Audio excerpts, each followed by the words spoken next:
پیش خدمت ہے ایک انتہائی خوبصورت کہانی جس کا عنوان ہے وفاداری۔ ایک دفعہ کا ذکر ہے کہ ایک گڈریا کسی جنگل میں بھیڑیں چرا رہا تھا۔ یکایک اس نے ایک چیخ سی سنی۔ اس نے خیال کیا کہ شاید کوئی کتا یا گیدڑ ہوگا۔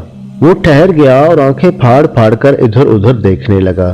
تھوڑی دیر کے بعد اسے نزدیک کی ایک جھاڑی میں ایک کتا نظر آیا۔ جب گڈریے نے کتے کو غور سے دیکھا تو اسے معلوم ہوا کہ وہ کتا نہ تو پہاڑی ہے نہ جنگلی بلکہ شہری ہے، اور ساتھ ہی اس نے سوچا کہ یہ جگہ بالکل ویران اور بستی سے بہت دور ہے، یہاں یہ کتا کیوں کر آ گیا؟ یہ سوچ کر گڈریا ذرا آگے بڑھا۔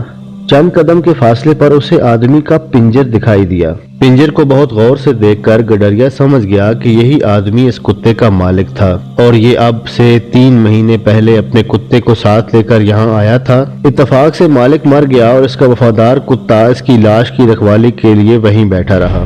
وفاداری بہت اچھی چیز ہے۔ دیکھو، کتے نے اپنے مالک سے وفاداری کی اور خدا اسے 3 مہینے تک برابر روزی دیتا رہا۔ ہمیں چاہیے کہ اپنے سب سے بڑے حاکم یعنی اللہ تعالیٰ سے وفاداری کریں اور اس کے سارے حکم مانیں۔